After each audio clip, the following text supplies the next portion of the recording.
ఈ మధ్యాహ్న కాల సమయంలో దేవుడి సన్నిధిలో హాజరైనటువంటి నా తోటి సహోదరులకు సోదరీమణులందరికీ నా వందనాలు చెల్లిస్తున్నానండి. క్రైస్తవ కుటుంబాల ఆత్మీయ జీవితానికి అత్యంత ప్రాముఖ్యమైనటువంటి విషయాలలో కుటుంబ ప్రార్థన ఒకటి. మన కుటుంబాలు ఆత్మీయంగా బలపడాలంటే, ఆత్మీయంగా పెరగాలంటే, సురక్షితంగా క్షేమంగా ఉండాలంటే మనం చెయ్యవలసిన పని ఏంటంటే కృతజ్ఞత చెల్లించాలి ప్రతిరోజు మన కుటుంబ ప్రార్థన ద్వారా.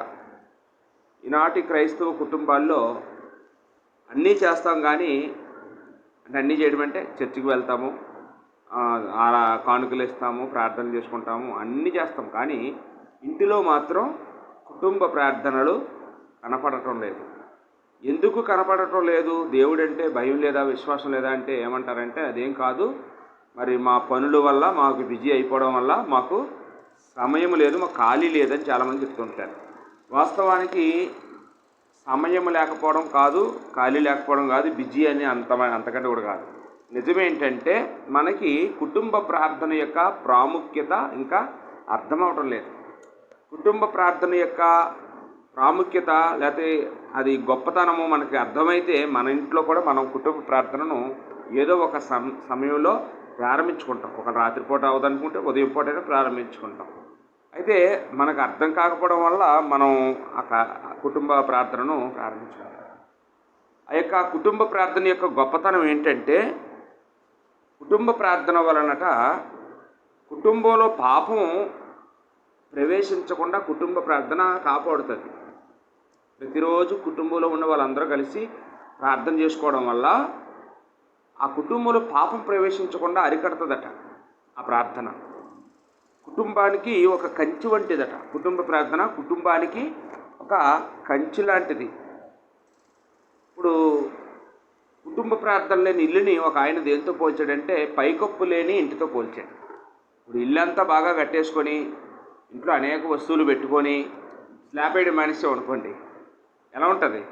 ఈ ఎండకి ఎండిపోతాము, వర్షానికి తడిసిపోతాము, ఈ కాకులు అన్నీ వచ్చేస్తాయి, దొంగలు కూడా వచ్చేస్తారు, లోపల దూకేస్తారు. పైకప్పు లేని ఇల్లు ఎలాగైతే సురక్షితం కాదో, కుటుంబ ప్రార్థన లేని ఇల్లు కూడా ఆ పైకప్పు లేని ఇంటి వంటిది అని ఒక ఆయన చెప్పారండి. ఇంకొక ఆయన ఏం చెప్పారంటే, కలిసి ప్రార్థన చేసుకుంటే కలిసి ఉంటారట. భార్యాభర్తలు ఒక కుటుంబానికి చెందినటువంటి పిల్లలు, తల్లిదండ్రులు కలిసి ప్రార్థన చేసుకున్నంత కాలము కలిసే ఉంటారట. ఎప్పుడైతే కలిసి ప్రార్థన చేసుకోవడం వాళ్ళకి ఆగిపోతుందో అప్పటి నుంచే వాళ్ళ మధ్యన భేదాభిప్రాయాలు పుట్టుకొస్తాయి. కానీ ప్రతిరోజు కలిసి ప్రార్థన చేసుకునే కుటుంబం మాత్రం ఎవరు వేరు చేయలేరు, వాళ్ళని ఎవరు వారిని దూరం చేయలేరు. అలాగే ఇంకొక ఆయన ఏం చెప్పారంటే, కుటుంబ ప్రార్థన వల్ల కుటుంబంలో ఐక్యత, ఆనందము మనము చూడగలము అని ఒక ఆయన చెప్పారండి. ఒకరి పట్ల మరొకరికి ఒక మంచి సత్సంబంధాలు ఏర్పడతాయి కుటుంబ ప్రార్థన వల్ల. ఒకరి మీద ఒకరికి నమ్మకము, ఒకరి మీద ఒకరికి గౌరవం, ఇవన్నీ పెరుగుతాయటండి కుటుంబ ప్రార్థన వలన. ఈ పాఠానికి సంబంధించి ఒక 3 ప్రశ్నలు మనం వేసుకోవాలి. మొదటిది ఏంటంటే, అది ఎవరు జవాబు చెప్పొద్దులేండి, మనసులోనే అనుకోండి. ఈ 3 ప్రశ్నలు ఏంటంటే, మీ ఇంట్లో కుటుంబ ప్రార్థన ఉందా లేదా? మీ ఇంట్లో కుటుంబ ప్రార్థన చేసుకుంటున్నారా లేదా ఏదో సమయంలో రోజు? ఒకవేళ రెండో ప్రశ్న ఏంటంటే, మీ ఇంట్లో కుటుంబ ప్రార్థన జరుగుతుంది, అప్పుడప్పుడు జరుగుతుందా, క్రమంగా జరుగుతుందా? అంటే ప్రతిరోజు జరుగుతుందా, కుదిరినప్పుడల్లా అప్పుడప్పుడు, నెలకోసారి, అలా వీలు పడినప్పుడల్లా అప్పుడప్పుడునా? ఇక మూడవ ప్రశ్న ఏంటంటే, మీ ఇంట్లో జరిగే కుటుంబ ప్రార్థనలో శ్రద్ధగా చేస్తున్నారా, లేకపోతే మొక్కుబడిగా చేస్తున్నారా? మొక్కుబడిగా చేయడం అంటే ఏదో గబగబా అయిపించేయండి, నిద్ర వచ్చేస్తున్న పడుకుని పోవాలి అని ఏదో ఒక ఆచారం చేసినట్టు ఆచారంగా చేస్తున్నారా? భక్తి శ్రద్ధలతో ఆ కుటుంబ ప్రార్థనను సిద్ధపడుతున్నారు. భక్తి శ్రద్ధలతో చేయడం అంటే అక్కడ బైబిల్ తెచ్చుకుంటాము, పాటల బుక్ తెచ్చుకుంటాము. ఇకమ్మా భక్తి శ్రద్ధలతో చేయడం అంటే అక్కడ మోకాళ్ళు వేస్తాము. అన్నీ ఇది హడావిడిగా చేయడం అంటే ఎలా ఉంటుంది? ఏదో నువ్వు చేసేది అయిపోయిందిలే అన్నట్టుగా బేగ ముగించే టైం అయిపోతుంది అన్నట్టుగా. ఇది హడావిడి ప్రార్థన. ఎలాగ మన ఇంట్లో ఒకవేళ కుటుంబ ప్రార్థన జరుగుతుంది అనేది మనం ఆలోచన చేయాలి. ఇవి ఆలోచన చేసినప్పుడు మనము కుటుంబ ప్రార్థన చేసే విషయంలో మనం వెనకబడ్డామని అర్థమవుతుంది. 3 ప్రశ్నలు బట్టి మనకి మొదటగా మనకు తెలియవలసింది ఏంటంటే, కుటుంబ ప్రార్థన చేసిన వారు బైబిల్లో ఉన్నారా అనేది మొదటగా మనం ఆలోచన చేస్తే బైబిల్లో ఉన్నారండి. మనం యోబు గ్రంథము మనం చూసినప్పుడు 1వ అధ్యాయము మనం మొదటి నుంచి చూస్తే యోబు యొక్క క్యారెక్టర్ గురించి మాట్లాడాడు. తర్వాత యోబు యొక్క సంతానం గురించి మాట్లాడాడు. తర్వాత ఆయన యొక్క ఆస్తిపాస్తుల గురించి కూడా మాట్లాడటం జరిగింది. యోబు యొక్క సంతానం ఎటువంటిదట అంటే 7 కొడుకులు 3 కూతుళ్ళు అంట. 7 కొడుకులు 3 కూతుళ్ళని ఆయన ప్రతిరోజు అరుణోదయాన్న వాళ్ళందరినీ పిలిపించి ఏం చేసేవాడు? దేవుడికి ప్రార్థన ప్రతిరోజు ఉదయాన్నే కుటుంబ ప్రార్థన యోబు ఇంట్లో జరుగుతుండడం మనం చూస్తూ ఉన్నామండి. ప్రతిరోజు కలిసి భోజనం చేసేవారట, కలిసి ప్రార్థన చేసుకునేటట్లు. ఎంతమంది అండి? ఎంతమందిని ప్రార్థనలో కూర్చోబెట్టగలుగుతున్నాడు యోబు? 10 మంది. మనం ఒక్క కొడుకుని కూర్చోబెట్టలేం, 2 పిల్లల్ని కంట్రోల్ చేయలేము, 2 పిల్లల్ని మనం లొంగ తీసుకోలేకపోతున్నాం. కానీ 10 మందిని అతను ఎలాగా కూర్చోబెట్టి ప్రార్థనలో కూర్చోబెట్టేవాడు ప్రతిరోజు. అక్కడ రాయబడిన మాట ప్రతిరోజు. మనం ఏమనుకుంటామంటే ఆయనకి ఏం పని పాట లేనట్టుందండి అందుకే అలా చేస్తున్నాడు అని. లేదండి, మనకంటే చాలా పనుడే. మనం ఏదో చిన్న ఉద్యోగం చేస్తాము, ఒక 8 అవర్స్ డ్యూటీ చేస్తాం. కానీ ఆయన ఎటువంటి వాడట? తూర్పు దేశపు జనులందరిలో ఆయన వంటి వాడు లేడట. అంటే ఆయన అంత ఆస్తిపరుడంటే ఆయన ఎన్ని జతల ఎడ్లు, ఎన్ని జతల గొర్రెలు, ఎన్ని జతల ఒంట్లు, గాడిదలు, ఏంటండి బహుమంది పనివారు, వేలకు వేల పశువులు అతని దగ్గర ఉన్నాయి. అంటే అతనికి మించిన ధనవంతుడు లేడు, ఆ దేశంలోనే లేడట అతనికి మించిన ధనవంతుడు. ఏటమ్మా, అంత ఆస్తి పెట్టుకొని ఆ పశువులన్నీ ఎన్ని ఉన్నాయి, ఎన్ని చచ్చిపోయాయి, ఎన్ని పుట్టాయి, ఎన్ని యజమానికి ఏతన ఉండదా రోజును? ఎంతమంది పనివారికి కూలి పని ఇవ్వాలి, ఎంతమంది వ్యవసాయం పని చేస్తున్నారు ఈరోజు, అన్నీ చూసుకుంటాడా యజమాని? అన్నీ చూసుకుంటాడండి. ఇన్ని యాతనలు పెట్టుకొని కూడా, ఎంత బిజీ ఉండి కూడా అతను చూడండి 10 మంది పిల్లలతో కలిసి ప్రతిరోజు నిత్యము అనే మాట అక్కడ రాయబడి మనం చదివితే, బైబిల్ చదివితే నిత్యము కూడా అన్నమాట. ఇంకా అతనికి ఇంకా ఈరోజు ఆరోగ్యం లేదు, ప్రతిరోజు కూడా అతను అలాగా చేస్తూనే ఉన్నాడట.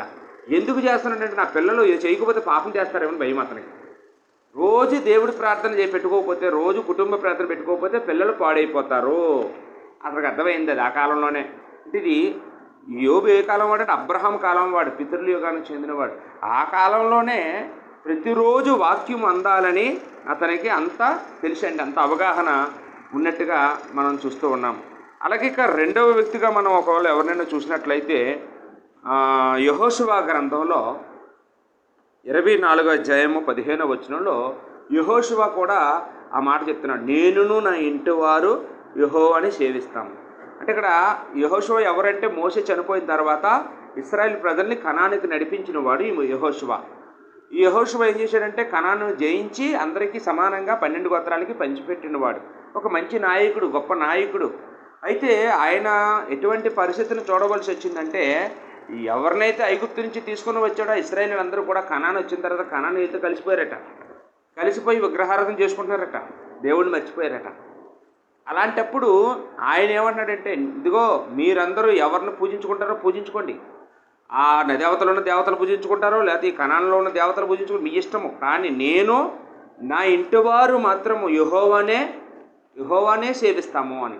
అంటే ఆయన తన ఇంటివారు అంటే ఎంతమంది పిల్లలు ఉన్నారో తెలియదు, ఎంతమంది ఆయన రక్త సంబంధులు, అన్నదమ్ములు, అక్కజేయులు మనకు తెలియదు. కానీ ఆయన ఇంటివారందరినీ కూడా దేవుళ్ళలో ప్రార్థనలో పెంచుతున్నట్టుగా మనం చూస్తున్నాం. ఆయన పిల్లలు ఎవరు కూడా చెదిరిపోలేదు, ఆయన కుటుంబ సభ్యులు ఎవరు కూడా అన్యుల్లో కలిసిపోలేదు. వాళ్ళందరూ కూడా యెహోవానే సేవించే కుటుంబంగా ఉన్నట్టుగా మనం చూస్తున్నామండి. అంటే ఇది ఒక గొప్ప నాయకుడు యెహోషువ. ఎవరమ్మా? ఇశ్రాయేల్ అందరికీ మోషే లాంటి నాయకత్వం వహించినటువంటి వ్యక్తి. అటువంటి వ్యక్తికి ఎంత బిజీ ఉంటుంది, అసలు ఎంత షెడ్యూల్ ఎంత బిజీగా ఉంటుంది. అయినా కానీ దేవుడి విషయంలో మరి ఆయన ఎంతగా పిల్లల్ని పెంచుతున్నాడో మనం చూడొచ్చండి. ఇంకా బైబిల్లో కొత్త నిబంధనలు కూడా మనకు ఒక ఆయన కనపడతాడు. అపోస్తలుల కార్యం 10వ అధ్యాయంలో 1-4 వచనాలు చూస్తే కొర్నేలి గురించి తెలుసు కదండి. అతను చాలా భక్తిపరుడు, శతాధిపతి, ఇటలీ పటాలంలో అతను ఒక సైన్యానికి 100 మంది సైన్యం మీద అధికారట. అతను 100 మంది సైనికులకి అధికారట అతను కొర్నేలి. ఆ కొర్నేలి ఒక అన్యుడై ఉండేప్పుడు ఆయనకి ఎవరో సువార్త ప్రకటించారు. ఎవరు చేశారో తెలియదు, కానీ ఆయనకి ఎవరో వాక్యం చెప్పారు, లేకపోతే ఆయనే డైరెక్ట్గా యేసుప్రభు చెప్తుంటే విన్నాడో, మొత్తానికి ఆయనలో వాక్యం పడింది. దేవుడు ఎవరో తెలుసుకున్నాడు, యేసుప్రభు లోకానికి ఎందుకు వచ్చాడో తెలుసుకున్నాడు, కానీ ఇంకా బాప్తిసం పొందుకోలేదు. కాబట్టి ఇతను ఏం చేసేవాడట, వాక్యం తెలుసుకున్న దగ్గర నుంచి దాన ధర్మాలు చేయడము, ఏం చేసేవాడమా, ప్రార్థనలు చేసుకోవడము, అతను చాలా యథార్థంగా జీవించడము, ఆయన చాలా గొప్పవాడిగా మంచి పేరు సంపాదించుకోవడము, ఇవన్నీ కూడా ఆయన ప్రారంభించేవాడు. అందులో ఒకటి ఏంటంటే, ఆయన ఇంటి వారందరితో కూడా ప్రార్థన చేయువాడు. ఏంటంటే 100 మంది సైనికుల మీద అధికారట, రోజు ప్రార్థన చేసుకుంటాడట. ఏంటమ్మా, 100 మంది మీద అధికారం ఉన్నవాడికి ప్రార్థన చేయడానికి తీరుకుంటుందా? మనకే కనుక ఒకవేళ ఒక ఊరికి చిన్న ప్రెసిడెంట్ అయ్యామనుకోండి, మనకు ఖాళీ ఉంటుందండి ప్రార్థన చేసుకోవడానికి. అసలు రోజుకి ఎంతమంది వస్తారో, ఎంతమంది వెళ్తారో, ఈ తగ్గు అంటారో, అలా భూమి సెటిల్మెంట్ అంటారు, అలా గొడవలు అంటారు, అలా రాజకీయ నాయకుల దగ్గరికి వెళ్ళాలంటారు, ఎన్ని మీటింగులో, ఎన్ని సమస్యలో. 100 మంది సైనికులకే అధికారిగా ఉన్నటువంటి వ్యక్తికి రోజు ప్రార్థన చేసుకునేటటువంటి అలవాటు ఉందట. ఆయన ఒకటే చేసుకుంటున్నాడా? ఆయన భార్య, ఆయన పిల్లలు ప్రార్థన పెట్టుకున్నాడట. ప్రార్థన పెట్టుకుని ఏం చేశాడు, రాజకీయ నాయకుల్ని వాళ్ళు వెళ్ళి పిల్లలేదండి. మా ఊర్లో మొన్న బుధవారం నాడు ఒకరు ప్రార్థన పెట్టుకున్నారు ముకుందపురం. సరిగా వాక్యం చెప్తున్నాము, వాక్యం చెప్పి పావు గంట అయింది, ఇంకొక అరగంట వాక్యం చెప్తామనగా ఊర్లో పెద్ద మనుషులందరూ, రాజకీయ నాయకులు అందరూ వచ్చారు. 10 మంది వచ్చి, శ్రీనిబాబు ఒక 5 నిమిషాలు ఆపి బాబు, మేము కేక్ కట్ చేసుకొని మేము వెళ్ళిపోయాక నువ్వు వాక్యం చెప్పుకుంది కానీ అన్నారు. ఆ ఇంటి యజమాని ప్రార్థన పెట్టించుకున్నాడు కూడా వాళ్ళకున్నాడు. సర్లేండి, మీ అందరికీ ఎలా ఇష్టమైతే అలా చేయండి అని వాక్యం ఆపేసాం.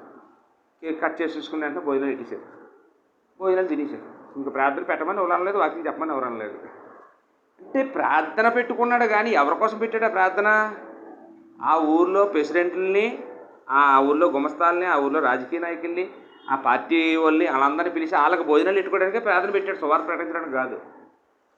ఏంటండి, వాళ్ళు రావడం వల్ల కార్యక్రమం, దేవుడి కార్యక్రమం అయిపోయింది. భోజనాలే హైలైట్ అయ్యాయి, కానీ అక్కడ వాక్యము చెప్పడానికి కుదరలేదు. ఇక్కడ కొర్నేలి అలాంటివాడు కాదు. కొర్నేలి బంధువులందరినీ పిలుచుకున్నాడట. బంధువులందరినీ పిలుచుకుని ఎందుకు పిలుచుకున్న? భోజనాలు పెట్టి పంపించడానిక? వాళ్ళకి వాక్యం వినిపించాలా. ఇప్పుడు దేవుడు ఏం చేశాడంటే, పేతురుని పంపించి వాక్యం చెప్పించి వాళ్ళందరూ, కొర్నేలి ఇంటి వారు అందరూ రక్షణ పొందుకునేటట్లుగా దేవుడు చేశాడండి. అంటే ఇక్కడ నేను చెప్పాలనుకున్నది ఏంటంటే, ఇంటి వారందరితో కలిసి కుటుంబ ప్రార్థన చేసుకున్న వాళ్ళు బైబిల్లో చాలామంది ఉన్నారు.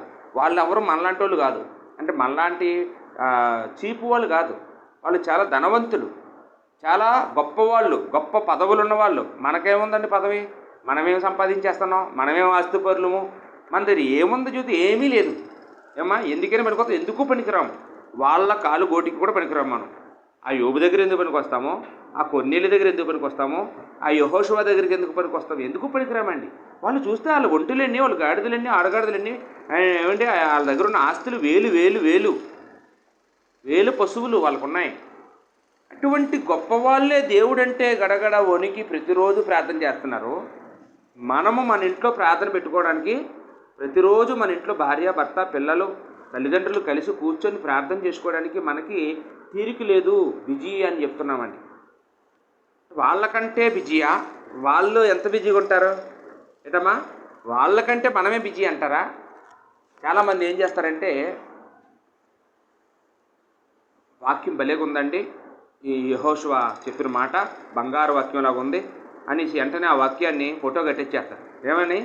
నేను నా ఇంటివారు యెహోవానే సేవిస్తాము అనే మాట భలేగా ఉందండి అని చెప్పేసి ఫోటో కట్టించుకొని ఇంట్లో పెట్టే. మా ఆవిడకి అదే పని, ఎక్కడైనా బైబిల్లో మంచి వాక్యం కనపడితే ఫోటో కట్టించేసి వాళ్ళందరికీ ఇచ్చేస్తుంటారు. వాళ్ళందరూ ఇళ్లలో పెట్టుకుంటారు. అంటే వాక్యాలు ఇంటికి అలంకరణ, లేకపోతే ఆ వాక్యము మనం చూసినప్పుడల్లా మనం అలాగ బతకడానిక? ఆ వాక్యం మనకి ఏం గుర్తు తేవాలి? మనం కూడా ఆయనలాగా మన కుటుంబ ప్రార్థన చేసుకోవాలి. ఆయనలాగా ఇంటి వారందరూ కూడా దేవుణ్ణి ప్రతిరోజు సేవించాలని మనకి జ్ఞాపకం రావడానికి ఆ వాక్యం ఫోటో చూడగానే మనం కూడా ఆ పనులు చేయాలని నిర్ణయం తీసుకోవడానిక, లేకపోతే అందం కోసమా, డెకరేషన్ కోసమా? ఇంటికి తగిలిస్తే మన ఇంటికి ఏమైనా ఆశీర్వాదాలు వస్తాయా? రావు. అవి మనం అనుసరిస్తే మనకి అవి మనం పాటిస్తే మనకి ఆశీర్వాదాలు వస్తాయి. యేసుక్రీస్తు వారు ఒక మాట చెప్పారండి. మత్తయి సువార్త 18వ అధ్యాయంలో 19, 20 వచనాలు చూస్తే, ఇద్దరు ముగ్గురు కూడిన చోట నేను ఉంటాను అని చెప్పాడండి. ఇద్దరు ముగ్గురు ఎక్కడ కూడుకుంటారో వారి మధ్య నేను ఉంటాను అన్నాడు. అంటే ఇద్దరు ముగ్గురు కూడుకోవడం అంటే చర్చిలో కూడుకోవడం గురించి మాట్లాడుతున్నాడా? కాదు. నీ ఇంట్లో ఒక్కడవే కాకుండా నీతో పాటు ఎవరైనా ఇంకొకరు ఇద్దరు కానీ లేదా ముగ్గురు కానీ కలిసి తను చాపేసుకొని ప్రార్థన చేసుకుంటే వారి మధ్యన నేను ఉంటాను. అమ్మ, మన ఇంటికి యేసుప్రభుని పిలాలంటే మనం ఏమైనా బ్యాండ పెట్టక్కర్లేదు, లైటింగ్ పెట్టక్కర్లేదు, మైక్ సెట్ పెట్టక్కర్లేదు, ఏం పెట్టక్కర్లా. చాపేసుకొని ముగ్గురు కూర్చొని మోకరిస్తే యేసుప్రభు వచ్చేస్తాడు మన ఇంటికి. అంత అంత అంత గొప్పతనం ఉంది కుటుంబ ప్రార్థనలో. కానీ మనకి యేసుప్రభు మన ఇంటికి రావడం మనకి ఇష్టం లేకపోతే, మాకు వారానికి ఒకసారి రండి బాబు చాలు మా ఇంటికి, రోజు ఎక్కర్లేదని అంటే మనమే వదిలించుకుంటున్నాం అనమాట. దేవుడేమో రోజు మన ఇంటికి రావాలని ఆశపడుతుంటాడు. మనమేమో మాకు అక్కర్లేదండి, మా వారానికి ఒకసారి మేము ప్రార్థన చేసుకుంటాము, ఆ వారానికి ఒకసారే మా అందరం అయ్యకు రండి అనేసి మనం వద్దనేస్తున్నామని. దేవుడేమో రోజు రావడానికి ఇష్టపడుతున్నాడు. మనమేమో మాకు రోజు మాకు ఖాళీ లేదండి, మీరు రావద్దు మా ఇంటికి, మాకు చాలా బిజీ అయిపోయాము, మాకు వారానికి ఒకసారి చాలు మీరు మా దగ్గరికి రండి అని మనమే దీవెనలను ఆశీర్వాదాలని, దేవుడిచ్చే శక్తిని, దేవుడిచ్చేటటువంటి గొప్ప ఆశీర్వాదాలను మనమే పోగొట్టుకుంటున్నామని ఇక్కడ మనకి అర్థమవుతుందండి. 55వ కీర్తన 17వ వచనంలో దావీదు ఎవరు తెలుసా? చక్రవర్తి. దావీదు మహాచక్రవర్తి. 55వ కీర్తన 17వ వచనంలో ఆయన ఏమంటాడంటే, సాయంత్రమునో మధ్యాహ్నమునో ఉదయమునో 3 సార్లు ప్రార్థన చేసుకుంటాడట. దేవుడికి ప్రార్థన దావీదు ముమ్మారు ప్రార్థన. ఉదయము చేస్తాడట, మధ్యాహ్నం చేస్తాడట, రాత్రి సాయంత్రం చేస్తాడట. ఏమో ఒక మహాచక్రవర్తికి 3 సార్లు ప్రార్థన చేసుకున్నంత తీరుకుంటుందా? తిరిగి చేసుకున్నాడు. మరి ఏంటండి, మహారాజే దేవుడికి మహారాజు కాదు కదా, మనుషుల దృష్టిలో గొప్పవాడే, దేవుడి దృష్టిలో కాదు కదా, దేవుడికి భయపడాలి కదా. కాబట్టి దావీదంత గొప్పవాడైనా, ఎంత చక్రవర్తి అయినా దేవుడికి ఇవ్వవలసిన ప్రాధాన్యత దేవుడికి ఇచ్చేస్తాను. నేను 3 సార్లు ప్రార్థన చేస్తాను తండ్రి అని అనుకున్నాడు. 3 సార్లు మనం 3 సార్లు చేస్తాం. మనం ఇప్పుడు చేస్తామండి.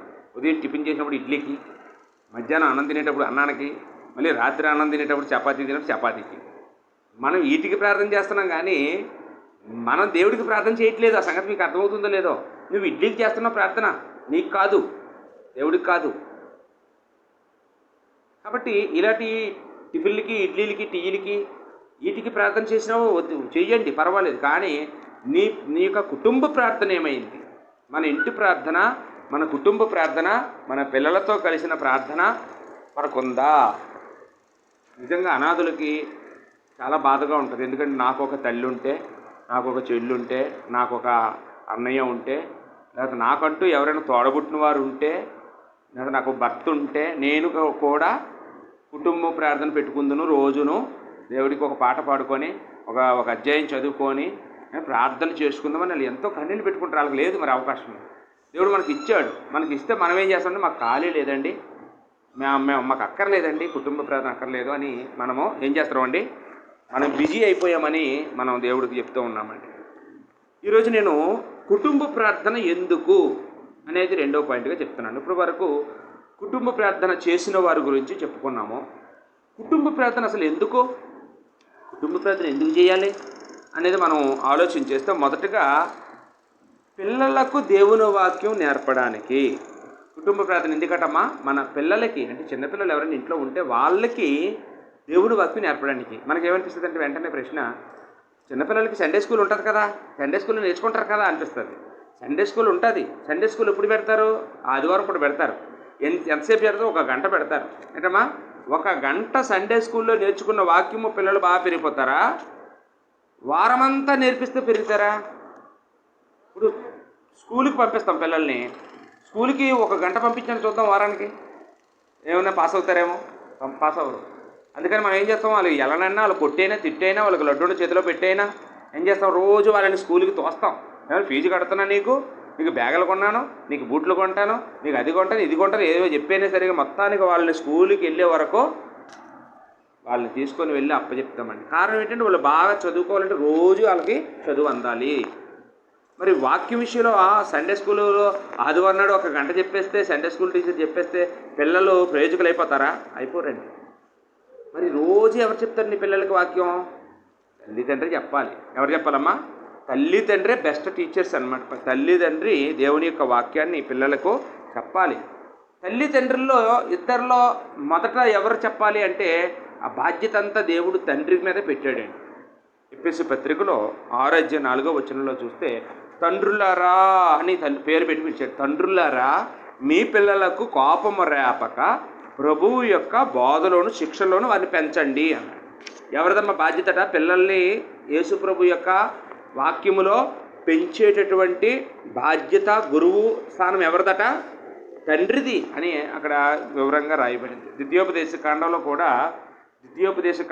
6:6-7 చూస్తే దేవుడు ఓ ఇశ్రాయేలు వినుము అని చెప్తూ ఉన్నాడు. ఇశ్రాయేలుకి ఏమని చెప్తున్నాడంటే, ఇగో ఈ మాటలు నీ హృదయంలో ఉండవలెనో, ఈ ఆజ్ఞలు నీ హృదయంలో ఉండాలి, ఈ ఆజ్ఞలను నీ పిల్లలకు వాటిని అభ్యసింపజేయాలి నువ్వు అని చెప్తున్నాడు.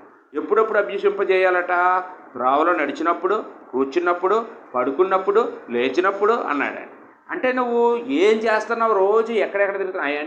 నువ్వు వెనకాతల నీ పిల్లలు కనుకుంటే ప్రతి చోటకి వెళ్ళినప్పుడల్లా నువ్వు దేవుడిని చూపించాలి. పడుకున్నావు అన్నీ తిరిగి వచ్చి, ఆ పడుకున్నప్పుడు దేవుడి గురించి కథలు చెప్పడం, అలాగా లేచిన వెంటనే సూర్యుడిని చూపించడం.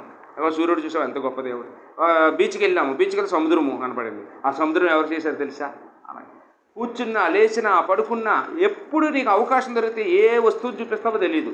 నీ పిల్లలకి ఆ వస్తువుని చూపించి వాక్యము నువ్వు నేర్పించాలి, నువ్వే దేవుడి గురించి చెప్పాలి అని అక్కడ ఇశ్రాయేలులకి దేవుడు గొప్పగా ఆ విషయాలు తెలియజేసినట్టుగా చూస్తున్నాం. సామెతల గ్రంథంలో 22:6 మనందరికీ తెలుసు. మనం చాలా పుట్టినరోజులప్పుడు ఆ మాట చదువుతుంటారు. బాలుడు నడవవలసిన త్రోవలో వారికి నేర్పము, పెద్దవాడైనప్పుడు దాని నుండి తొలగిపోడు అని. అంటే పెద్దవాడైనప్పుడు పాత బైబిల్లో ఏముంటుందంటే, తెలుగు బైబిల్లో వృద్ధుడైనప్పుడు అని మాట ఉంటారు. వృద్ధుడైనప్పుడు అంటే నువ్వు ఇప్పుడు కనుక నీ పిల్లలకి చిన్నప్పుడు కనుక వాక్యము బుర్రలో పెట్టగలిగితే వాడు ముసలైపోయే వరకు కూడా, ముసలైపోయినా కానీ తొలగిపోడు. ఇంకా నువ్వు ఏది విత్తనం వేసావో అదే విత్తనమో జీవితకాలం అంతా కొనసాగిస్తాడు. ఒకళ్ళు విత్తనం వేయకపోతే, తల్లిగా తండ్రిగా వేయకపోతే ఆడు తొలగిపోతాడు. ఈరోజు చాలామంది చూడండి, ముసలైపోయిన వాళ్ళని, తల్లిదండ్రులని తీసుకెళ్ళి అనాథాశ్రమంలో పడేసేస్తున్నారు. ఏటమ్మా, లేదా రైల్వే స్టేషన్లలో ఆ రోడ్ల మీద బిచ్చమెత్తుకోమని వదిలేస్తున్నారు. అంటే ఈ ఓల్డేజ్ హోమ్స్ అన్నీ ఇలాగా ఎక్కువగా తయారవడానికి కారణం ఏంటి? తల్లిదండ్రులు విడిచిపెట్టేసినటువంటి పిల్లలు. ఎందుకు విడిచిపెట్టేశారు వాళ్ళు? వాళ్ళకు తల్లిదండ్రులు గొప్పతనము, వాళ్ళకి దేవుడు గొప్పతనము వాళ్ళకి అర్థం కాకపోవడం వల్ల వాళ్ళు తల్లిదండ్రులు అంటే వాళ్ళకి ఆతరలేదు. తల్లిదండ్రులు అంటే వాళ్ళకి ఒక ఏదో విడిచిపెట్టేసినట్టుగా అదేం తప్పు కాదు అనుకుంటున్నారనమాట. కారణం ఏంటంటే వాళ్ళకి వాక్యము తెలియకపోవడం వల్ల. మన పిల్లలకి మనం కనుక వాక్యం చెప్పకపోతే మన పరిస్థితి కూడా అంతే అవుతుంది. మనల్ని కూడా అలాగే వదిలేస్తారు. కారణం ఏంటంటే మనము ఆ దేవుని యొక్క వాక్యాన్ని మన పిల్లలకి చెప్పవలసిన వారి బాధ్యత ఎప్పుడైనా మన మీదే ఉన్నదండి. అది పిల్లలకు దేవుని యొక్క వాక్యము నేర్పడము మొదటిది అనమాట. ఇక రెండవదిగా మనం చూసినట్లయితే భార్యాభర్తలు ఐక్యత కలిగి ఉండడానికి. ఏంటమ్మా? కుటుంబ ప్రార్థన ఎందుకు? పిల్లలకు వాక్యం నేర్పడానికి. రెండోది భార్యాభర్తలు ఐకమత్యంగా ఉండడానికి. భార్యాభర్తలు ఐకమత్యంగా ఉండడానికి ప్రార్థన ఉపయోగపడుతుందా? ఉపయోగపడుతుందండి. అంటే ఈ ఐక్యత అనేది, ఏకమనసు అనేది ఎప్పుడు వస్తుందంటే ఇద్దరూ కలిసి మోకాళ్ళు వేసి ప్రార్థన చేసినప్పుడే వస్తుంది. ఈరోజు మోకాళ్ళు వేసిన వారిని చూస్తే క్రీస్తు సంఘం వాళ్ళకి మనందరికీ కూడా చాలా అపాసం చేస్తుంటాం మనం. ఎందుకంటే మనకి ఎప్పుడు కుర్చీల్లో కూర్చోవడం, బల్లలమే కూర్చోవడం అలవాటు, కానీ మోకాళ్ళు వేసే అలవాటు మనకు లేదు. పెంతుకో చర్చిలు లేకపోతే ఇంకా డినామినేషన్ ఏమైనా చూస్తే వాళ్ళు కుర్చీలు వేయరు. వాళ్ళు ఎంతమంది రాని, 1000 మంది రాని, 1,00,000 మంది రాని, వాళ్ళందరినీ నేల కూర్చోబెడతారు. ప్రార్థనగా అందరూ మోకాళ్ళు టపటపమని మోకాళ్ళు వేసేస్తుంటారు.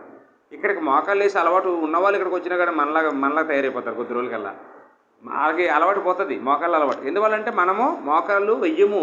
ఎవరైనా మోకాళ్ళు వేస్తే అబ్బా వీళ్ళు చాలా భక్తిపరులాగా నటించేస్తున్నాడు, చాలా యాక్టింగ్ చేసేస్తున్నాడు, చాలా డ్రామాలు వేసేస్తున్నాడు అని మనం వాళ్ళ చూసి మనము అపాసం చేస్తూ నవ్వుకుంటుంటాం. చాలా తప్పు. మోకాళ్ళు వేయడము పాపం కాదు. మోకాళ్ళు వేయడము దేవుడికి బాగా ఇష్టం. ఎవరైనా మోకరించి దేవుడికి ప్రార్థన చేస్తే ఖచ్చితంగా దేవుడు వాళ్ళ మొరనే దేవుడు త్వరగా వింటాడు. మోకాళ్ళు వేసినప్పుడు మన నిజంగా మన హృదయం నుంచి మాటలు వస్తాయన్నమాట. మోకాళ్ళు వేసినప్పుడు మన కన్నీళ్ళు తిరుగుతాయి. మనకి దేవుడితో మాట్లాడుతున్న అనుభూతి మనకు కలుగుతుంది. మనకు పశ్చాత్తాపం కలుగుతుంది. మనకు మారు మనసు వస్తుంది. బైబిల్లో మోకాళ్ళు వేసి ప్రార్థన చేసిన వాళ్ళు చాలామంది ఉన్నారు. యేసుప్రభు మోకాళ్ళు వేశారు, అపోస్తలుడు పౌలు మోకాళ్ళు వేశాడు, స్టెఫను మోకాళ్ళు వేశాడు. అపోస్తలుల కార్యం చూడండి 20 అధ్యాయము 36వ వచనంలో చూస్తే పౌలు ఎఫెసీ సంఘానికి వెళ్ళినప్పుడు వాళ్ళందరికీ కూడా ధైర్యం చెప్పి నేను వెళ్ళిపోతున్నాను, మరలా నేను మిమ్మల్ని చూడకపోవచ్చునని చెప్పి అతను వీడ్కోలు పలికేటప్పుడు వాళ్ళందరూ కన్నీళ్లు పెట్టుకున్నారట. అప్పుడు పౌలు వాళ్ళని ఓదార్చి వాళ్ళకి మోకరించి వాళ్ళకి ప్రార్థన చేసినట్టుగా చూస్తున్నాం. అంటే పౌలుకి ఇక కుటుంబం ఎవరు లేరు, భార్య లేదు, పిల్లలు లేరు. పౌలుకి కుటుంబం ఎవరు? సంఘమే కుటుంబం. కాబట్టి ఆ సంఘం అందరిని కూర్చోబెట్టి వాళ్ళతో కన్నీళ్లు కారుస్తూ వాళ్ళ కొరకు మోకరించి ప్రార్థన చేసినట్టుగా అక్కడ మనము చూస్తూ ఉన్నామండి. అలాగే అపోస్తుల కార్యం 7వ అధ్యాయం 60వ వచనంలో, అపోస్తుల కార్యం 7వ అధ్యాయం 60వ వచనంలో స్తెఫను ఉన్నాడు. స్తెఫను గురించి తెలుసు కదండి. స్తెఫనుని రాళ్ళతో కొట్టేశారట. సువార్త ప్రకటించినందుకు రాళ్ళతో కొట్టారట. రాళ్ళతో కొడితే మనమైతే ఏం చేస్తామండి? అయ్యో బాబోయ్ అని దండం పెట్టేస్తాం. కానీ స్తెఫనట ఆ కొర ప్రాణంతో ఉన్నప్పుడు, ఇంకా క్షణంలో చచ్చిపోతాడు అనగా ఆ చివరి ప్రాణంతో ఉన్నప్పుడు కూడా మోకాళ్ళు వేసి ప్రార్థన చేశాడండి. చచ్చిపోయే ముందు మోకరించి ప్రార్థన చేసి చచ్చిపోయాడండి స్తెఫను. మోకాళ్ళు వేయడం అనేది అతనికి ఎంత అలవాటు చూడండి. చచ్చిపోయే ముందు మోకాళ్ళు వేసి చచ్చిపోయాడంటే, మోకరించి ప్రార్థన చేసి చచ్చిపోయాడంటే మనం ఆలోచించేయండి. మోకాళ్ళు వేయడము ఎంత ఇష్టమో, మోకరించి ప్రార్థన చేయడం ఎంత గొప్పదో మనకు అర్థం అవ్వాలి. అంటే మనం ఈ కుటుంబ ప్రార్థన వల్ల భార్యాభర్తలు ఇద్దరు ఐక్యతగా ఉంటారని మనం చెప్పుకుంటాం. ఎలా ఉంటారంటే, ఇప్పుడు ఉదాహరణకి భర్త మోకరించి ప్రార్థన చేస్తున్నాడు. ఏదో తనకున్నటువంటి కష్టాల గురించో, అనారోగ్యాల గురించో, ఆర్థిక ఇబ్బందుల గురించో, పిల్లలకి కట్టవలసిన ఫీజు గురించో ఏంటమ్మా, లేకపోతే ఎవరో అతన్ని ఏదో అవమానించారు, ఎక్కడో ఎవరో కొట్టారు, ఎవరో తిట్టారు, ఏదో సమస్య వచ్చింది, అది దేవుడికి చెప్పుకుంటున్నాడు కుటుంబ ప్రార్థనలో. భార్య పిల్లలు వింటుండగా ప్రార్థనలో గట్టిగా ఆ ఇంట్లో వాళ్ళందరికీ వినబడేలాగా ప్రార్థన చేస్తున్నాడు. అది ఆలకించిన తర్వాత ఆ భార్య పిల్లలు ఇప్పుడు అప్పటి వరకు అలా ఆవిడ మొట్టసారి కొనిపించేద్దాం రేపు బండికి అని అనుకోనొచ్చు. ఎప్పుడైతే డబ్బులు లేక అతను కన్నీళ్ళు పెట్టుకొని ప్రార్థన చేస్తున్నాడో, డబ్బులు లేవు, ఫీజు కట్టాలి అని, పిల్లలకి ఇది చేయాలి, అది చేయాలి, సమస్య వచ్చింది, బ్యాంకు నోటీస్ పంపించాడు, వడ్డీ కట్టకపోతే డబ్బులు వస్తువులు వేలం వేస్తానని తండ్రి సహాయం చేయాలి, కన్నీళ్ళు పెట్టుకుని ప్రార్థన చేస్తున్నాడు. భార్య పట్టుచీర కొనమని అడగగలదమ్మా? ఇంకా అడగలేదు. ఎందుకంటే ఆ మాటలని విన్నది కదా. ఆ పిల్లలు సెల్ ఫోన్ కొనమని, బూట్లు కొనమని గొడవ పెట్టాలనుకుంటున్నాడు. కానీ ఈ ప్రార్థన ఆలకించిన తర్వాత, అరే మా నాన్న ఇంత కష్టాలు పడుతున్నాడా, ఇంత బాధ మా నాన్న ఫేస్ చేస్తున్నాడు, ఇన్ని సమస్యలతో ఉన్నాడా, అరే మేము ఆయన ఇసుకించకూడదు, ఆయన్ని బాధ పెట్టకూడదు, ఇలాంటి పరిస్థితుల్లో ఆయన ఇబ్బంది పెట్టకూడదని ఆ కుటుంబ ప్రార్థన ఎంత మంచిగా పనిచేస్తుందో చూడండి. నోరెట్టి చెప్తే వాళ్ళు నమ్మరు. వాళ్ళు డబ్బులు లేవురా, ఉన్నప్పుడు కొంటారా అంటుంటే వాళ్ళు కోపం వస్తుంటుంది. కొనకపోతే చచ్చిపోతాను అంటాడు, లేదా కొనకపోతే ఇంట్లో నుంచి వెళ్ళిపోతాను అనందని అంటాడు. కుటుంబ ప్రార్థనలో నువ్వు దేవుడికి ప్రార్థన చేసి చెప్పినప్పుడు, దేవుడితో చెప్పారు, అబద్ధం కాదు, ఇది నిజం, కాబట్టి వాళ్ళని మనం బాధ పెట్టకూడదని ఏం చేస్తారండి అంటే, పిల్లలతో మనం డైరెక్ట్గా చెప్పలేని విషయాలు దేవుడికి చెప్పుకుంటే, దేవుడికి చెప్తున్న సందర్భంలో ఆలకించిన వారు నమ్ముతారండి. అది ఖచ్చితంగా నమ్ముతారు. ఒకవేళ ఏదో పొరపాటు చేశాడు భర్త, కొడుకుని కొట్టేశాడు, లేదా భార్యని కొట్టేశాడు, కోపంలో భార్యని కొట్టేశాడు, ఏదో చెప్పిన మాట వినలేదు.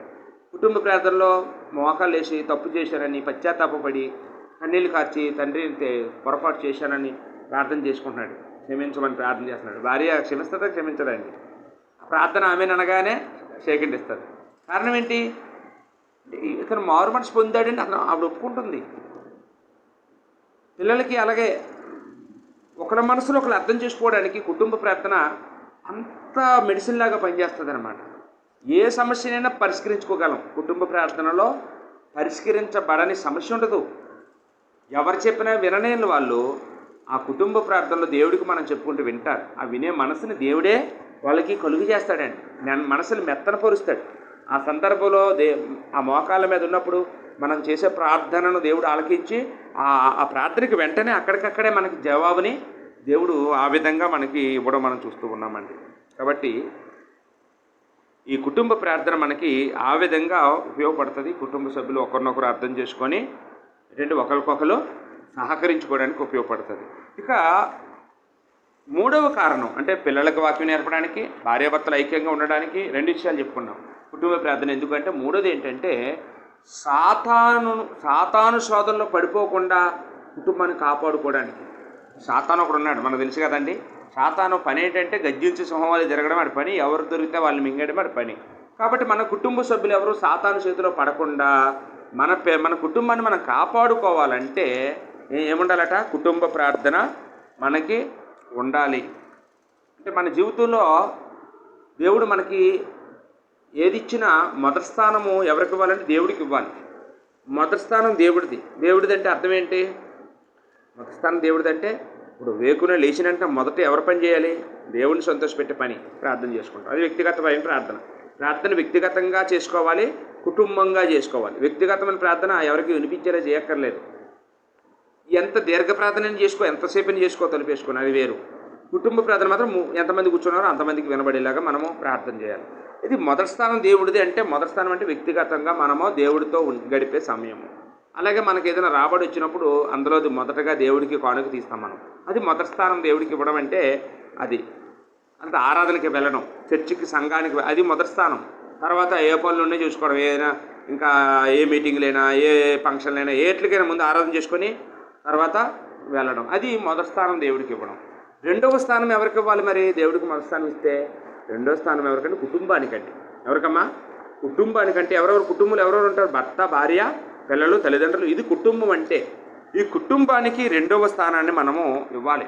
తిమోతికి పౌలు రాసిన మొదటి పత్రిక 5:8 ఏమన్నాడంటే, తన ఇంటి వారిని సంరక్షింపకపోయిన ఎడల వాడు అవిశ్వాసి కంటే చెడ్డవాడు అన్నాడు. ఇంటి వారిని కనుక పట్టించుకోకపోతే, ఇంటి కుటుంబంలో ఉన్న భార్యని నిర్లక్ష్యం చేసి, భర్తని నిర్లక్ష్యం చేసి, పిల్లల్ని నిర్లక్ష్యం చేసి, వాళ్ళతో మాట్లాడడానికే తీరిక లేకుండా ఏదో డబ్బు మోజులో పడిపోయి, లేకపోతే ఇంకేదో పదవ మోజులో పడిపోయి ఎక్కడో లోకంలో ఉంటేనట అతను అవిశ్వాసి కంటే చెడ్డవాడు. దేవుళ్ళో ఉంటాడు బాగానే, కానీ ఇంట్లో ఉండడు, ఇంట్లో వాళ్ళకి దొరకడు. దేవుళ్ళు బాగానే ఉంటాడు, చర్చకు వచ్చేస్తాడు, కానుకలు వేస్తాడు, ప్రార్థన, కానీ ఇంట్లో కుటుంబ ప్రార్థనకు దొరకడు. భార్యతో మాట్లాడడానికి టైం ఉండదు, పిల్లలతో మాట్లాడడానికి టైం ఉండదు, తల్లిదండ్రులతో మనసు విప్పి మాట్లాడడానికి టైం ఉండదు. అప్పుడు అతని గురించి ఏమన్నాడంటే, ఇంటి వారిని సంరక్షింపక లేనివాడు అవిశ్వాసి కంటే చెడ్డవాడు అనే మాట వాడబడిందండి. ఇక్కడ మనం చూసినట్లయితే ఇక్కడ మూడవ స్థానం ఎవరికి ఇవ్వాలి? కుటుంబానికి ఇవ్వాలని చెప్పుకున్నాం. మూడో స్థానం ఎవరికి ఇవ్వాలంటే జీవనోపాధానికి. దేనికమ్మా? జీవనోపాధం. జీవనోపాధం అంటే మనం చేసే ఉద్యోగం కావచ్చు, వ్యాపారం కావచ్చు, ఏంటండి చేతి వృత్తి కావచ్చు, ఏదైనా కానీ జీవనోపాధమే. ఈ జీవనోపాధాన్ని కూడా మనం బాధ్యతగా చెయ్యాలి. అది కూడా పెట్టేసి మనం అటు ఇటు తిరిగితే ఆ వ్యాపారం అవ్వదు, ఆ ఉద్యోగం తీసేస్తారు. ఏటమ్మా, మనం సరిగా డ్యూటీకి వెళ్ళకపోతే ఏం చేస్తారు? జీతం ఇస్తారా? ఎవరు? అలాగే మనం చేసేటటువంటి ఉద్యోగమే కాబట్టి, వ్యాపారమే కావచ్చు, అది కూడా మనము ఒక దేవుడిచ్చిన పనిలాగా మనము దాన్ని కూడా మనము కాపాడుకోవాలి. ఈ జీవనోపాధం విషయంలో కూడా మనం ఎలాగ తప్పు చేస్తామంటే, ఉదాహరణకి డ్యూటీ చేయాలి. డ్యూటీ ఎన్ని గంటలు ఉంటుంది? 8 గంటలు డ్యూటీ ఉంటుందండి. డ్యూటీ చేసి డబ్బులు సంపాదించి తీసుకొచ్చి భార్య పిల్లలు పోషించుకోవడం చాలా మంచిది, చెయ్యాలి. కానీ కొంతమంది ఏదో ఓటీ చేస్తారు. డ్యూటీకి వెళ్ళి ఏం చేస్తారమ్మా? డ్యూటీ అయిపోయాక ఓటీ చేస్తారు. ఓటీ ఎందుకు? ఇంకా డబ్బులు సంపాదించడానికి. అంటే ఒక 8 గంటలు భార్య పిల్లలకు దూరం అయిపోయి ఎప్పుడు ఇంటికి వెళ్ళిపోతామో, ఎప్పుడు భార్య పిల్లలతో కలిసిమెలిసి భోజనం చేసి కలిసిమెలిసి ప్రార్థన చేసుకుంటామా అని ఆ ఆశ ఉండవలసింది. ఇంకొక 8 గంటలు డ్యూటీ చేసేస్తే ఇంకా 400 వచ్చేస్తాయి కదా అని చెప్పేసి ఏం చేస్తారంటే చాలామంది 16 గంటలు డ్యూటీలోనే ఉండిపోతారు. 16 గంటల తర్వాత ఇంటికి వస్తాడు. ఎలా వస్తాడండి? చచ్చిన పీడిగలాగా వస్తాడు, ఇలా ఏలబడిపోయి. ఏమండి, ఇంటికి వచ్చినట్టు ఏం చేస్తాడు? గబగబ ఏదో పెట్టేమని గబుక్కు తినేసి పడుకుని పోతాడు. మళ్ళీ ఎప్పుడు లేస్తాడు? మళ్ళీ ఉదయం డ్యూటీ టైం కూడా లేస్తాడు. అంటే ఇంకా భార్యతో మాట్లాడడానికి టైం ఉండదు, పిల్లలతో మాట్లాడడానికి టైం ఉండదు, బైబిల్ చదువుకోవడానికి టైం ఉండదు, ప్రార్థన చేసుకోవడానికి టైం ఉండదు, దేనికి టైం ఉండదు. ఇంట్లో ఉన్నంతసేపు ఎక్కడ ఉంటాడు అతను? నిద్రలో, కోమాలో ఉంటాడే. అంటే ఇప్పుడు ఈ దేవుడిచ్చినటువంటి మొదటి స్థానాన్ని దేవుడికి ఇవ్వాలి, రెండో స్థానాన్ని కుటుంబానికి ఇవ్వాలి, మూడో స్థానాన్ని జీవనోపాధానికి ఇవ్వాలి. కానీ జీవనోపాధంలో మునిగిపోకూడదు. అప్పుడు కూడా దేవుడిని నిర్లక్ష్యం చేయకూడదు, అప్పుడు కూడా కుటుంబాన్ని నిర్లక్ష్యం చేయకూడదు. అలాగా మనము ఉండడానికి మనం కూడా ప్రయత్నము చేయాలండి.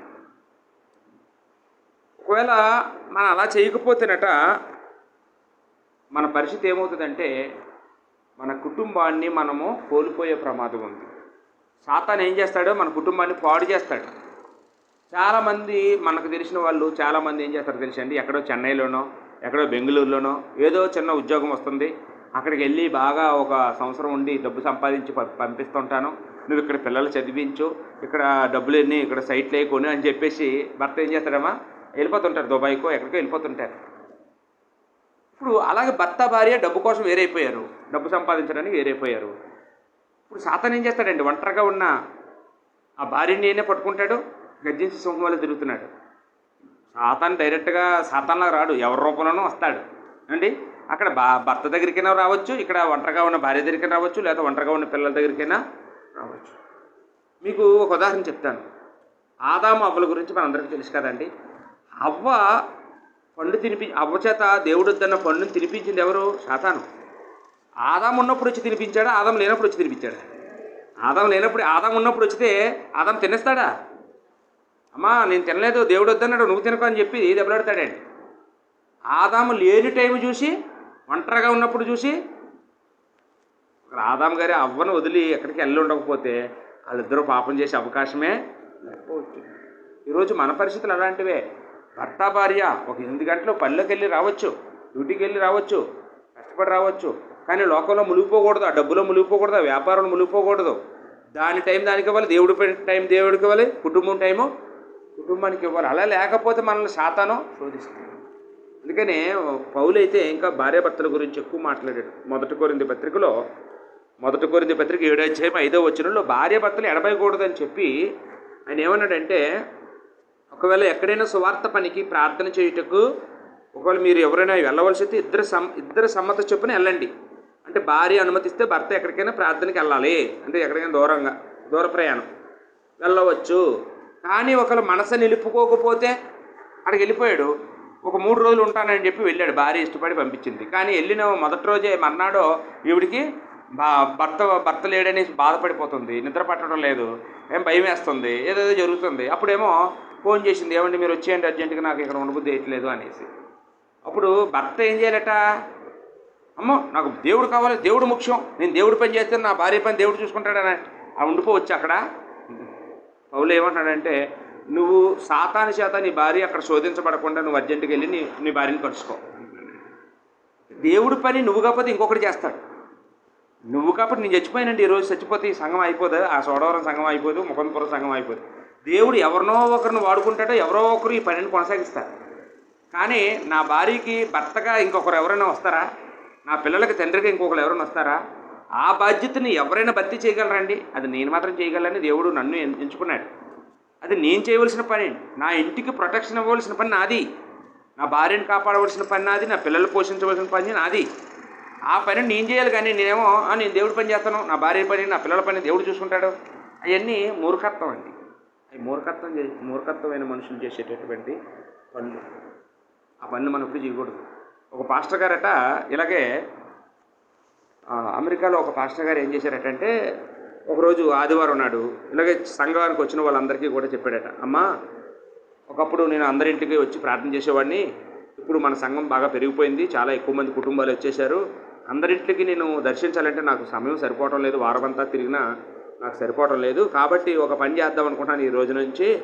మరి ఎవరెవరి ఇంటికి నేను రావాలో, నేను మీ ఇంటికి రావాలని ఎవరు కోరుకుంటున్నారో వాళ్ళు చిన్న సిప్పు మీద మీ పేరు, అలాగే మీరు ఎన్ని గంటలకు రావాలి అనేది, ఆ కింద టైం కూడా మీరు ఏ రోజు రావాలి, ఎన్ని గంటలకు రావాలని మీరు ఒక చిన్న సిప్పు మీద రాసి ఆ సందా సంచిలో కానుకేసినప్పుడు వేసేయండి. నేను అప్పుడు చందా లెక్క పెట్టుకున్నప్పుడు ఆ అంద మీద ఉన్న పేపర్ చదువుకొని నేను మీ ఇంటికి మీరు కోరుకున్న రోజు మీరు కోరుకున్న టైంకి మీ ఇంటికి వస్తాను అని చెప్పేసి చెప్పాడట.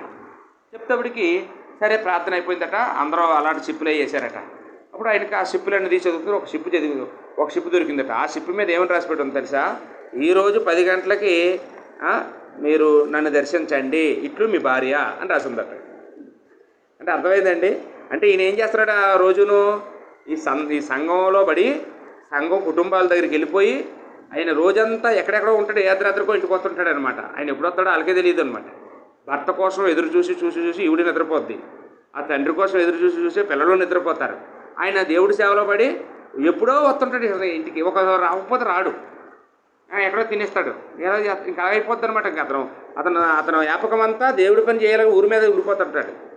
ఆవిడేమన్నదమ్మా, అది బాధ ఎలాగుంది ఆవిడికి, ఆ మాట వినగానే, ముందు నా ఇంటికి రారా బాబు, ముందు నన్ను దర్శించరా బాబు, తర్వాత అందరినీ దర్శించదు. కానీ ఇప్పుడు అతనికి అర్థమైందట, నమ్మ బాబోయ్ నిజమే, నా భార్యనే నేను పట్టించుకోవడం మానేస్తున్నాను, నా భార్యని విడిచిపెట్టేస్తున్నాను, నేను అందరినీ పట్టించుకుంటున్నాను. కానీ ఎన్ని పనులు దేవుడి సేవ అయినా సరే నీ భార్య తర్వాతే, భార్యను విడిచిపెట్టేసి సేవ చేసామని దేవుడు కోరుకోవట్లేదు.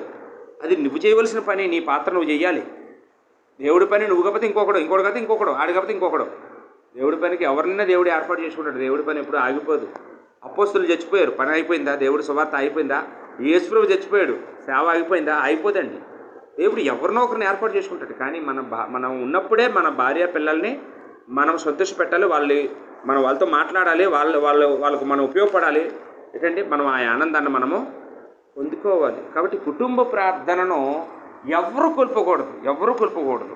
ఒకరి కుటుంబ ప్రార్థనను మనం ఒకవేళ కోల్పోతే ఖచ్చితంగా మనము ఆదాము వలె మనం కూడా శిక్షను అనుభవించవలసి వస్తుందండి.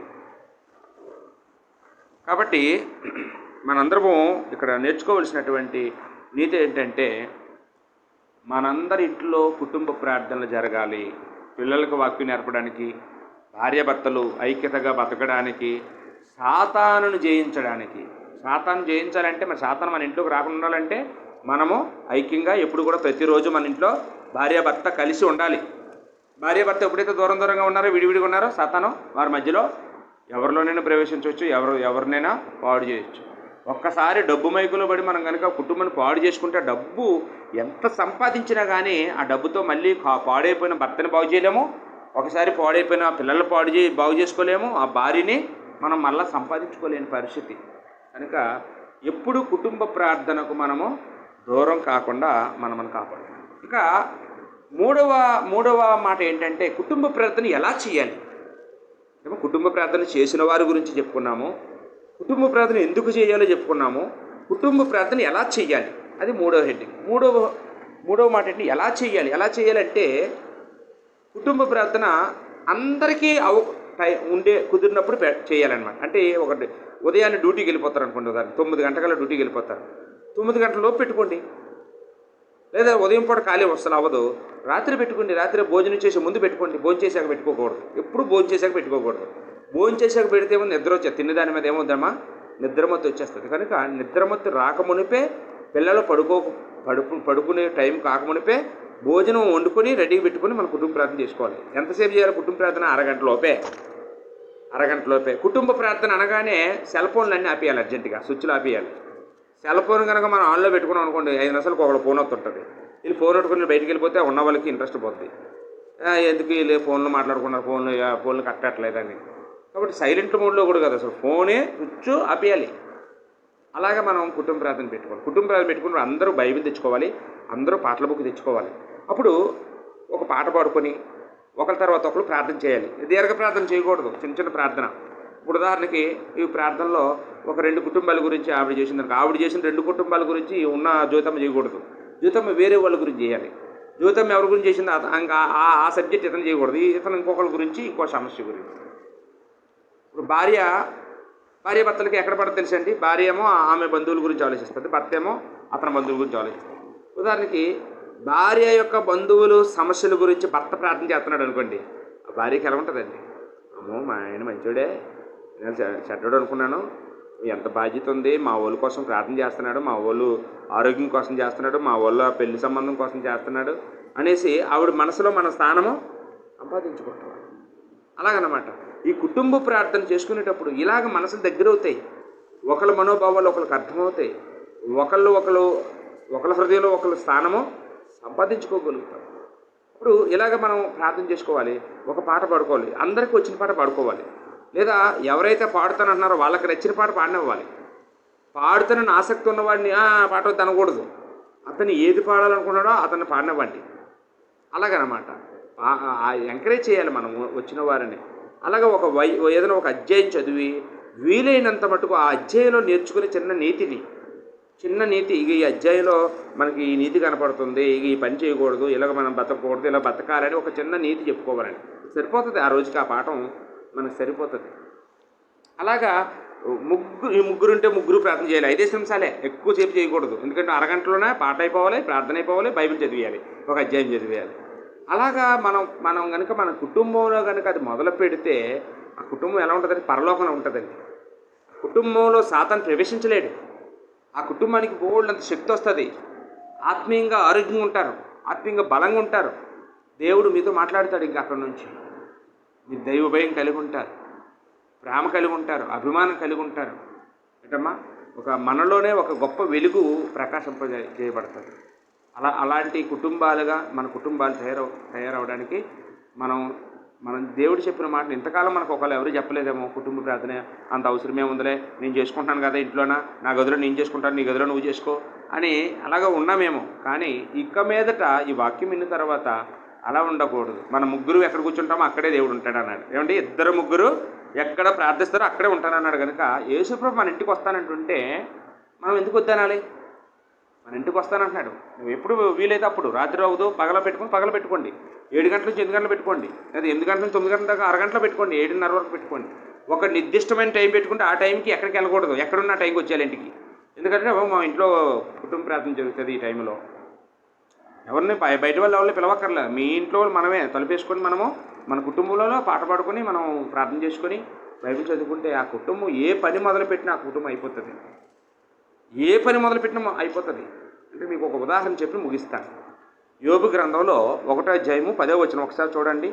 యోబు గ్రంథంలో 1వ అధ్యాయం 10వ వచనంలో ఇక్కడ యోబు ఉన్నాడు కదా, యోబు గురించి సాతాను దేవుడితో మాట్లాడుతున్నాడు. యోబు గురించి సాతాను దేవుడితో మాట్లాడుతున్నాడు. ఏమని మాట్లాడుతున్నాడు?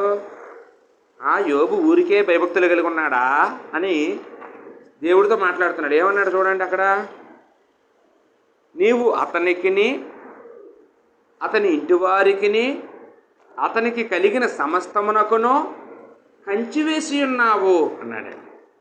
యోబు చుట్టూనట దేవుడు కంచి వేశాడట. ఇంకెవరి చుట్టూ? అతని ఇంటి వారు అందరి చుట్టూ, అంటే అతని భార్య పిల్లల చుట్టూ కంచి వేశాడట. అతనికి కలిగిన సమస్తం చుట్టూ కంచి వేశాడట. 3 కంచెలు ఉన్నాయండి యోబు ఇంటికి.